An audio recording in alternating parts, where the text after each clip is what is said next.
Hello, welcome to my office hours. So today we'll talk a little bit about assembly language for the ARM64, do a Hello World program. But first of all, I do want to talk a little bit about what is assembly language, why is it useful. So assembly language is essentially the language that is one step removed from the CPU. So when you write assembly code, you run it through what's known as an assembler. And from there, you'll have the actual binary that the CPU can then execute. Now, technically, there's like a linker stage in the middle, like between the assembler and the actual executable that gets ran by the CPU. But essentially, when you're writing assembly, you're one step removed from the CPU, from the processor. So this is different from, say, C or C++, which is actually one step above assembly, where C or C++, when you write C or C++, it will go through what's known as a compilation process, which will then convert to assembly. And from there, the assembly then gets ran through an assembler, then through the linker, and then from there you'll have the actual executable that's ran by the CPU in this case. So when you're working at the assembly level, you're working at a lower level compared to C or C++. So why is it useful to learn assembly language? So for one, it allows you to just have a better understanding of what the CPU is actually doing. Like when you're writing assembly language, you're basically writing the instructions that the CPU will be executing. Another reason that could be useful is for performance gains. Like maybe you can be really clever with your assembly code and write it in such a way that it is faster than the assembly code that the compiler, like a C or C++ compiler, would generate. And sometimes there's certain instructions that a compiler, C or C++ compiler, would have a hard time taking advantage of. So if you want performance gains, sometimes you can get that through just writing code in assembly if you know how to really take advantage of the computer architecture that you have. So finally, well, actually a couple more things. So could be useful for like embedded systems if you want to, for example, understand the startup sequence of a CPU. A lot of times the actual like startup procedure of a CPU is just done in assembly language. And finally, it's just kind of cool to learn assembly language. So with that out of the way, let's talk a little bit about the platform itself. I kind of mentioned at the very beginning that we'll be dealing with the ARM64 architecture. Now, assembly can be different depending on which platform, which computer architecture you're on. Like the actual instructions will be different. So right now I'm screen recording on my computer tower. And actually, if I open up a new terminal here and load this up,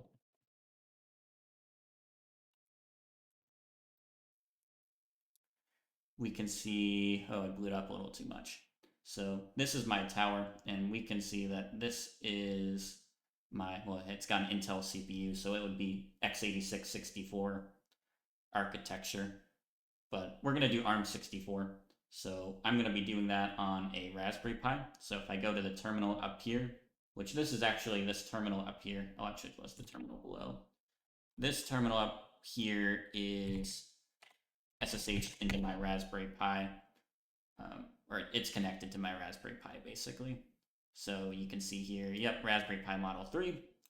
It's a lot less powerful than my tower. We're only working with a gigabyte of RAM here and a quad core processor, but we can still do development with this. We can still cook with this.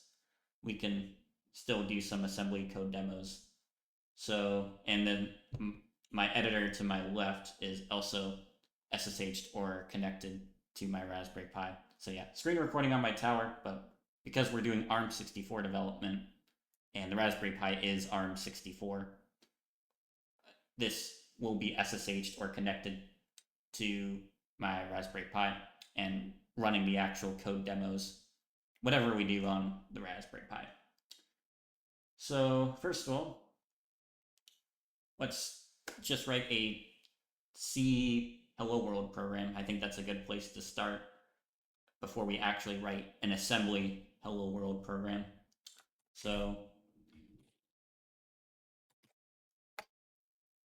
create a file called helloworld.c, and we'll just put in a simple Hello World program. So include the standard IO C. We'll have a main function.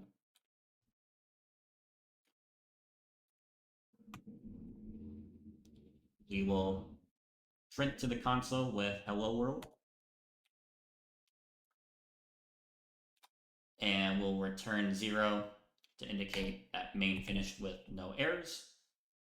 And that's our C program. Yeah, Hello World in C is not too complicated. So we'll save that. You should see here, yep, hello world.c. And if we run compiler here, so I'll use GCC for the compilation process. And Raspberry Pi came with the Raspberry Pi OS, it came with all of the build utilities that we'll need to compile C programs, assemble assembly programs, that sort of stuff, GDB for debugging. So that was all there. You might need to install the toolchain depending on what distribution or what platform you're on, but on Raspberry Pi OS, it should just all be there.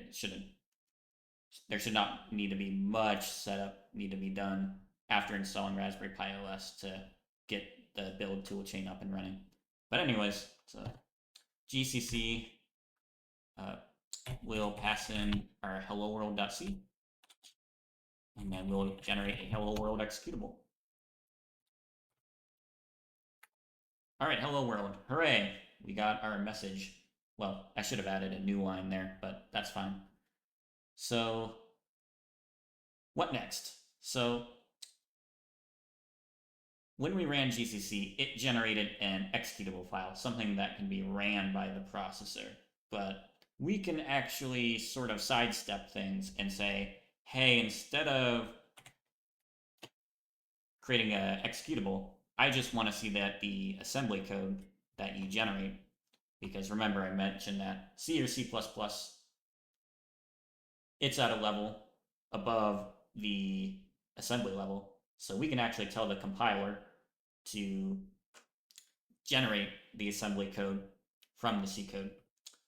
So if I say gcc hello world.c and then say -s, capital S, hello world.s, seemed like the word line wrapping got a little bit weird there. That's fine. So hello world.s, no such. Let's clear that real quick. What did I mess up there? Hello world.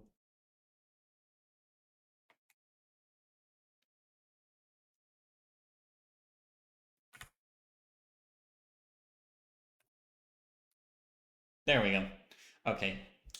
GCC can be a little bit picky sometimes, so seems like it just wanted a lowercase s appending the file name, not uppercase s, whatever. Okay, well, we can now should be able to look at the assembly code that the compiler spit out. Okay, cool. So you don't have to understand all of this right now, of course, but we can sort of pick out things that the code on the left here, the C code has. So for example, we have, well, first of all, it defines this section called RO data, or read-only data in this case. And then within this section, we actually can see we have a string here called hello world. So, which of course correlates with the actual hello world string.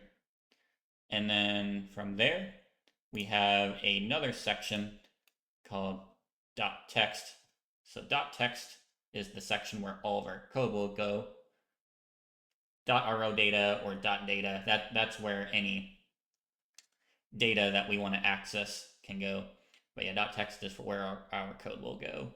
So we can see here that we have a main in our code here, and that correlates, of course, with our main function. So that's pretty cool. And then we can even see our call to printf here. We can see there's what's known as a branch and link call to printf. So we can sort of, just by looking at the assembly code that the compiler generated, sort of pick out stuff from our original C code, which is pretty cool. So with that, what I just wanted to show you here was, yep, when you go from C to C++, there's a step in the middle.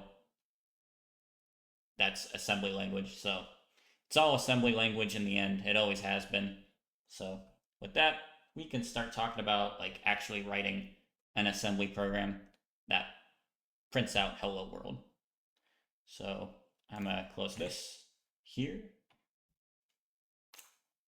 And then we will, well, let's just get right to it here, where we will say, let's create hello world -asm.s.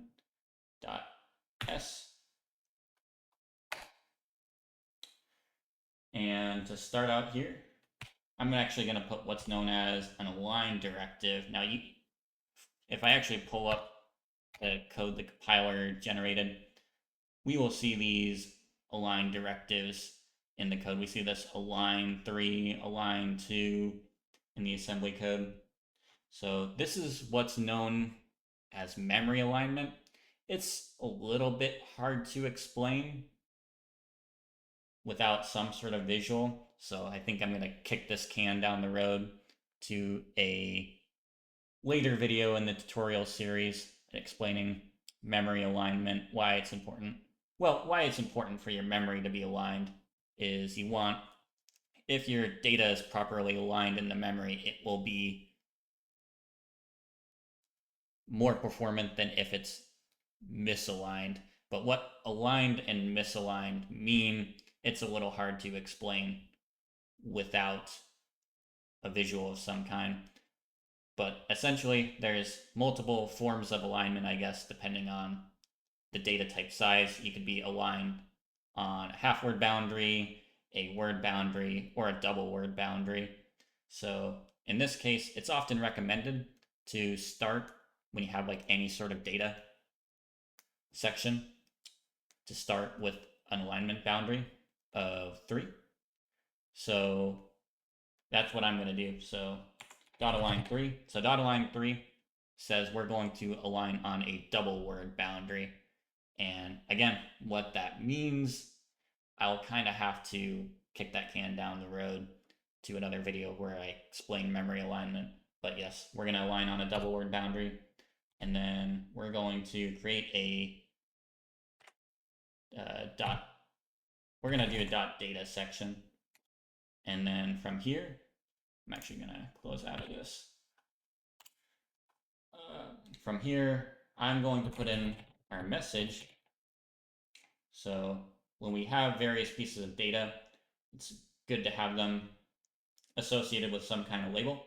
So in this case, this label, I'll call it message. So, and then there's a colon, and then, well, we first want to define the data type of this particular message, and we're going to define it as type string. So there's various, of course, different types of data types that we can use here, either for a string, a word, or a 4-byte number, a double word, or a byte, or something like that. But in this case, we just want a string, which is also like an array of characters. So we're going to put hello world here, put our message before. I'll actually put \n here. That way we actually should get a new line once we actually assemble this code. So from there, well, in this case, for a Hello World program, and I think we saw the same thing going on with the other thing, with the assembly that the compiler generated, I don't think we really need any more data here. So we're just going to start, we're going to create a dot text section where our code will go. And then we're actually going to do dot align 2 here. Now this will, dot align 3, as I mentioned, will align on a double word boundary, and then dot align 2 will align on a word boundary or a 4-byte boundary in this case. Again, what that all means, I'll explain later, but ARM64 instructions are 4 bytes or 32 bits, so we want them to be aligned on that particular boundary. So, and yeah, so this is just good practice. When you have a data section, throw dot align 3 at the top, and then yeah, if you have a code section, a dot text section, you want to align it. Throw a dot align 2 to get it aligned on the word boundary. So, well then, after our text section, we'll have this main here.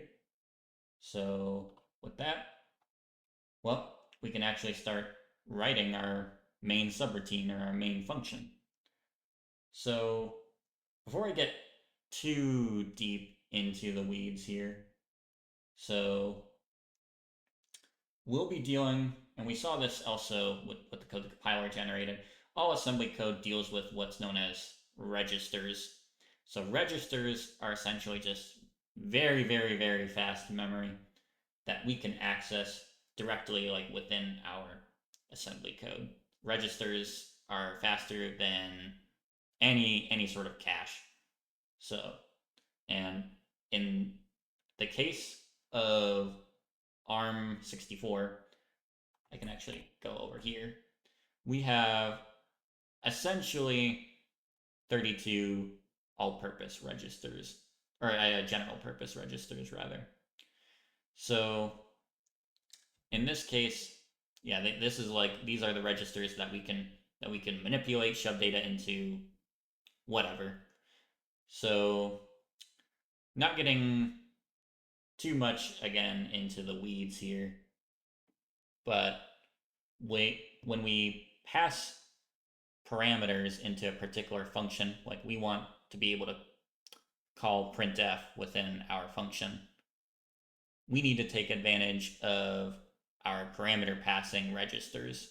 So before we call printf, what we're going to do is we're actually going to load the address where our message is actually located into x0.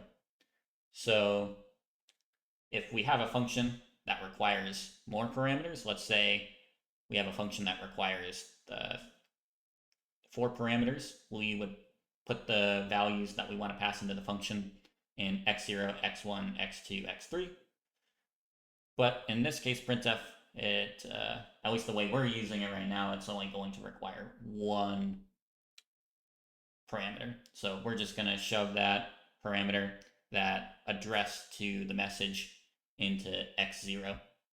So those are the parameter passing registers. We also have something called caller saved scratch registers and callee saved registers. I actually prefer calling them the volatile registers and the non-volatile registers.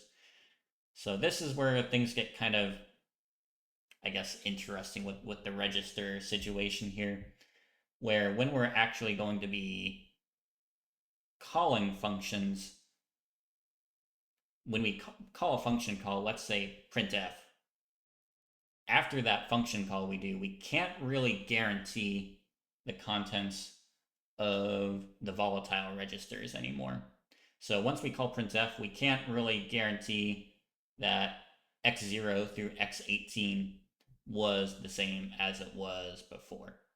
So that's why they're considered volatile. Is yeah, you can be assembly coding, and then if you do a subroutine call, like a call to printf, suddenly, yeah, those registers may not be the same value as before. So you can't really depend on them being the same value. However, in the case of x19 through x28 or x29, as it's outlined here, those are non-volatile registers. So we can actually depend on those they should be the same value, even if we make a function call or something like that within our own function.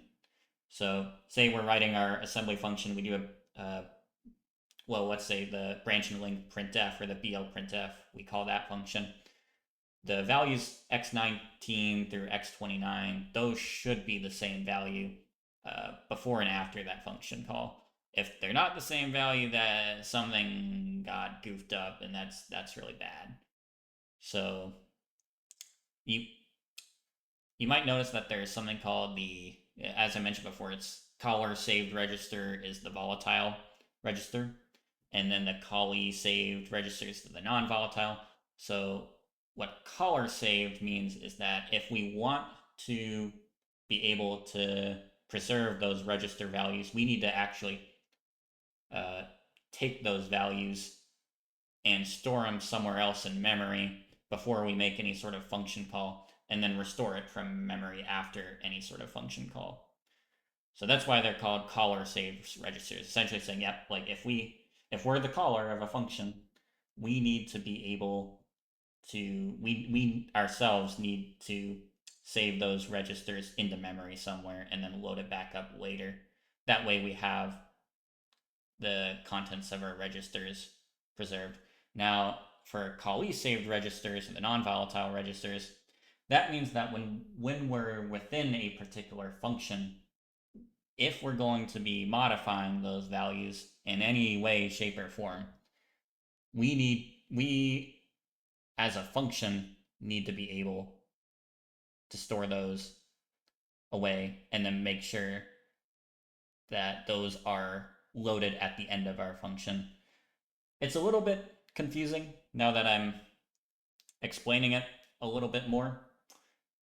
But essentially, yeah, like if we are the ones calling the function, and we need to make sure that we're saving x0 through x18.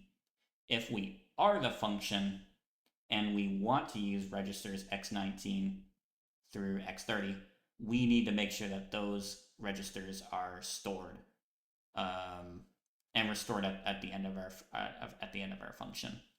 I think it'll make a little bit more sense once we start writing like multiple functions in assembly language, but again, we'll get to that later.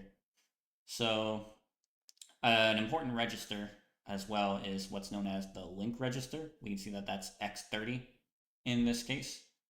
So the link register, what it allows you to do is when you make a branch and link call, or you're calling a function of some kind, let's say you're calling printf, that means the link register, what it'll do, or I should say what the branch and link will do, is it will actually take the address of the following instruction after the branch and link call and shove it into the link register before jumping over to that particular function. Now, why would you want to do that? Well, when you call a function, let's say you're calling printf, once that printf finishes, it needs to know how to get back to whatever function called it. And it does that through what's known as the link register. So if for some reason your link register gets corrupted, you can see some really wacky behavior where it's like, oh, like the function finished executing, but after it finished executing, it didn't know where to go, so it just went out into the weeds. That's too bad. Womp womp. So in general, yeah, make link register issues can be pretty bad, but yeah, it's also a very important register. So with that, oftentimes when we write a function, in this case we're writing the main function, well, whatever functions are considered non-volatile, we will want to store those, whatever registers that are non-volatile and we want to use within main, for example, in this case, we will want to store those onto what's known as the stack. Now, the stack is just another place to store stuff. It's kind of an interesting place to store things because when we envision a stack, we sort of just envision a place to put things that grows, and it does grow, But in the case of ARM64, and actually in the case of a lot of computer architectures, the stack will actually grow downwards. So when we're throwing things onto the stack, what we often need to do is we need to decrement the stack pointer, and actually decrementing the stack pointer will actually grow the stack in this case and give us memory where we can put things. So oftentimes when you're storing things, you're storing your registers away, for example, you will often need to decrement the stack pointer in order to grow it. And I can demonstrate that kind of here, where we can say store pair. Now there's also str if you just want to store one register. But in this case, it's usually good practice when we're writing a function, let's say main, store both the frame pointer, which is x29, and then x30, which is our link register. And we want to throw that onto the stack. But what we want to do is we want to make sure that stack pointer gets decremented. We want to make sure that there's space on the stack to put our stuff in. So we're going to decrement our stack pointer prior to throwing our registers onto the stack. So how we're going to do that is we're going to do this sort of syntax sugar, I guess, here. And what this will do is this will decrement the stack pointer and then store our registers onto the stack. So it's very important that we do this, because if we just say do something kind of like this could be bad, because now we're potentially overwriting places on the stack that belong to, say, the function that called us, or just some completely other thing. Essentially, we're writing, if we do it like this, we are writing to parts of the stack that are not ours, that belong to other places, other functions, other subroutines. So we don't want to do this. This will result in a corrupted stack. That's pretty bad, again, kind of like the link register thing I was talking about earlier. So yeah, there's a lot of pitfalls with assembly language programming, as you can probably tell. So if you fall into one of these pitfalls, don't worry. Your program will crash, but it's fine. Just go in and try and find what the problem is and fix it.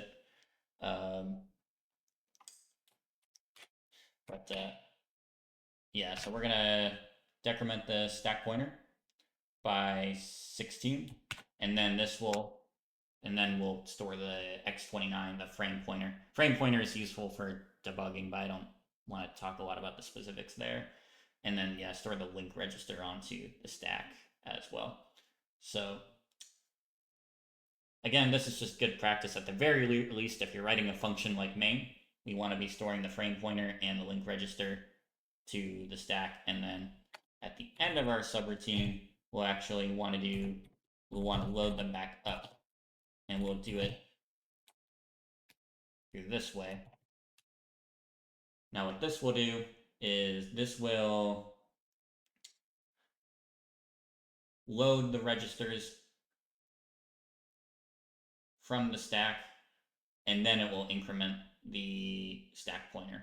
So this is, while the STP here, this is a pre-increment, the LDP is a post-increment operator. And then if you want to just offset it, if you want to do an offset without actually modifying the actual register itself, we can do something like this. But in this case, we do want to be able to post increment it. So for that, well, after you load all the values that you previously stored away, and you're done with your subroutine, you want to do a ret call or a return call. Now that actually takes advantage of that link register to know where exactly to go back to now that the function is finished. Well, this, I guess, should actually run, I believe. Well, I should probably, if you actually compile it like this, this will actually result in an error of some kind. If I say hello world. Yeah, so it says undefined reference to main. So this is an error that you'll run into where it's going through that final linker phase, and it's trying to find where the heck main is. And it's like, bruh, I don't know where main is. So we're just gonna, in order to make everything aware of a particular symbol, in this case main, we're gonna stick in a .global main here. So yeah, if you are running into undefined reference errors, chances are it's just because some sort of symbol or something like that, it's trying to figure out where that is and it can't find it. So oftentimes you'll need like a .global directive there. So now if I do this, and actually why don't I give it an actual executable name? Run this, should do basically nothing. Yeah, because throwing registers onto the stack and loading it back up and then calling that program, yeah, that's not really going to do anything visible. Well, now we actually want to like do some printing, right? So what we're going to do is, as I mentioned before, when we do our print call, we want to shove our address of our message into the X0 register. So we're going to do that by doing ADR X0 message. Now this will take the address of the message and put it into X0, which is what printf wants. It wants the string as its first parameter. So from there, should be able just to branch and link printf, make our call to printf. And the last thing that we want to do is we'll do what's known as an MOV operation. And we'll also do it on X0. So when we're doing a return call from our function, in this case main, whatever value we want to return, we want to shove into X0 as well. So in this case, we want to shove in 0 into the X0 register to indicate no errors. So we're going to do that, save that, and from there, we're going to compile this once more. Run that. Hello world, hooray! We've written our assembly language ARM64 program that will then print out hello world. Now, there actually is another way of writing this hello world program where you're not doing a branch and link call to printf, you're not branching and linking out to C standard library through what's known as like a supervisor call. But again, that's something I can discuss later down the road when I can discuss supervisor mode, or rather like supervisor calls. Might not be a good idea to discuss that right now. But yes, we have an assembly program now and we can print hello world. Very exciting. So now we can actually run the debugger to actually sort of see what the program is doing. And our debugger in this case is going to be GDB. Actually, before this, we have to note, I recommend throwing in -G at the end to throw in debug flags into our executable. Now we can actually throw our executable into a debugger known as GDB. And I'm going to set a breakpoint at main. We're going to run. And hey, at our breakpoint, we're now at our store pair instruction. So in this case, if I did it, say I space R, well, first of all, if I do I space R in the debugger, that'll show all the registers that we're working with here. We're cooking with a lot of registers here, but on the ARM64. But if we just want to see our frame pointer, our link register, and our stack pointer, yep, that looks like that.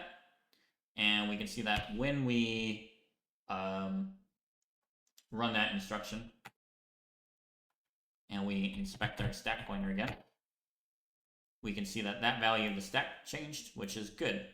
So it means we decremented our stack pointer and threw our values onto the stack properly. Well, actually, if we want to double check that the values were actually put onto the stack, we can look at the memory at the stack pointer look at the values that are on the stack. Now, this is kind of weird syntax, but this is essentially saying, hey, let's look at two words, or rather two double words, two 64-bit values on the stack. So I'm going to do that. Oh, whoops. Should be that. There we go. Again, GDB has weird syntax. But yeah, we can see here that, yep, our value x29 and our value at x30 are here on the stack. And yeah, our stack pointer, as I previously showed, was decremented. So, okay, so that did what we wanted to. So from there, we have, as you can see, we're now on our ADR instruction, which will load our message address into x0. So if you do, I think it's I address message. Yeah, okay. So if you do I address message, it'll say, yep, your message is at this particular memory address. And then if we actually run that instruction and then say, hey, let's look at the x0 register. Yep, we now have our message memory address at x0. And then I can run the branch and link, although GDB is kind of weird where we won't see the print output right away after executing it. We will have to hit continue once the function is done. Once we're done going through the main function, then we'll see hello world. But yeah, we'll do our branch and link call. We'll do our move x0 to 0. We can inspect x0 again. Yep, that's 0. And then if we hit next again for our load pair, we can then inspect x29, x30, and assuming nothing goofy happened, which it looks like nope, nothing particular goofy happened, we can see the values that were previously x29 and x30 at the start of our main subroutine are indeed the current values now. If they weren't, again, they are non-volatile registers, so that could cause havoc on whatever called on main to execute if it expected main to not be modifying those values, and it did. So it's good that we did that restoration process correctly for those non-volatile registers. And then from there, we're gonna, well, actually the last instruction is just return. So I'm just gonna say C to continue. Should see our, well, it looks like the program exited normally. Well, we didn't get the message. Let me see if I can exit GDB, branch main, continue. All right, so run. Hello world. Okay. I think again GDB can be a little bit finicky sometimes when you're like printing the stamp.